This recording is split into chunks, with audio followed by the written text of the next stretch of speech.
Hello dear students, আশা করি আপনারা ভালো আছেন। আজকে আমরা আলোচনা করব নাউন এবং নাউনের কাজ সম্পর্কে। তো রয়েছে বেসিক গ্রামার।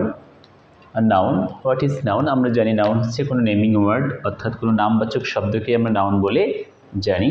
তো এখানে রয়েছে কি, যে person, place, things or abstract ideas, এই সমস্ত বিষয়গুলোকে আমরা একত্রে নাউন বলে থাকি। অর্থাৎ কোনো ব্যক্তি, স্থান, কোনো বস্তু এবং কোনো গুণগত ধারণাকে আমরা নাউন বলে জানি। তো আজকে আমরা দেখব কি, যে ফাংশন অফ নাউন, অর্থাৎ একটি নাউন কোনো একটি সেন্টেন্সে কোন কোন পজিশনে বসে কাজ করে থাকে। যেমনটি রয়েছে সাবজেক্ট অফ ভার্ব, অর্থাৎ কোনো একটি ভার্বের সাবজেক্ট রূপে আমরা নাউনকে ব্যবহার করে থাকি। আবার রয়েছে অবজেক্ট রূপে আমরা নাউনকে ব্যবহার করে থাকি।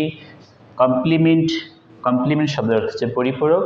কমপ্লিমেন্ট রূপে আমরা, অর্থাৎ লিঙ্কিং ভার্বে কমপ্লিমেন্ট রূপে আমরা এই নাউনকে ব্যবহার করে থাকি।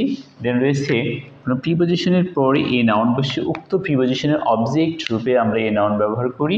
এবং রয়েছে কি কেস ইন অ্যাপোজিশন, অর্থাৎ কোনো একটি সেন্টেন্সে নাউনের পরে আরেকটি নাউন যখন আমরা ব্যবহার করি, তখন সেই দ্বিতীয় নাউনটি প্রথম নাউনটির সম্পর্কে অতিরিক্ত ইনফরমেশনটা প্রয়োগ করে বা বোঝায়। এটাকে বলা হচ্ছে কেস ইন অ্যাপোজিশন। আশা করি আপনার নাউনের কাজগুলো সম্পর্কে বুঝতে পেরেছেন।